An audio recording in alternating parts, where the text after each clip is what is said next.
We recall tonight is the liberation of Warsaw. That was also 40 years ago. In Poland, ABC's David Ensor met a man. He was there when the German occupation began and when it finally ended.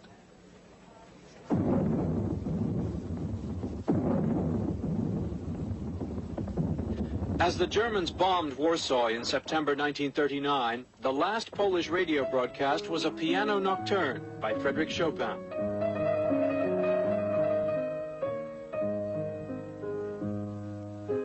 It was played by this man, Wladyslaw Szpilman, a Polish Jew who hid as the German troops took over the city. Alone, he escaped the tragic events of the Nazi occupation. My whole family was murdered, 2 sisters, a brother, and parents.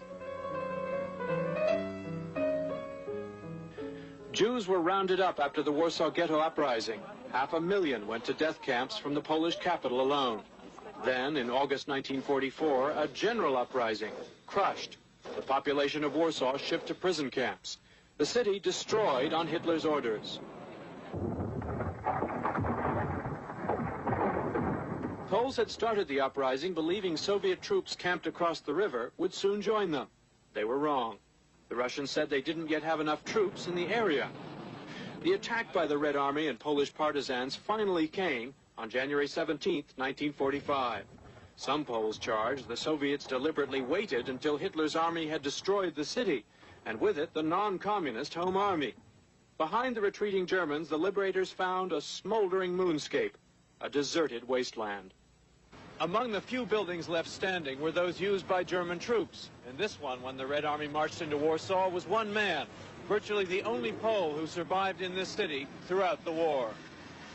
He was the musician, Wladyslaw Szpilman, who had kept one step ahead of the Gestapo with the help of countless Poles and one German officer. He remembers when a German captain found him, but promised to help him. You are a good man. You must be from Austria. Yeah, Austria is good. He told me, no, I'm a German, but it is for me a terrible thing that I'm German. The German was Captain Willy Adelbert Hosenfeld, who brought him food and a coat against the cold and showed him where to hide safely. Szpilman played for him on a piano they found in the building.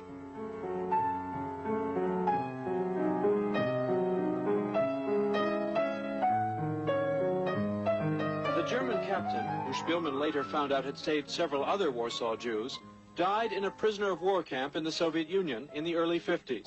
The pianist's efforts to have him freed were to no avail. When Polish radio went back on the air in 1945, its first broadcast to celebrate the liberation was the same piece by Chopin, played by the same man. But as Poland observes the anniversary, Soviet troops remain in the country. A new monument to the liberators needs a constant police guard. Today, there are still Poles who say the music that signified liberation 40 years ago won't sound right to them until the liberating army leaves.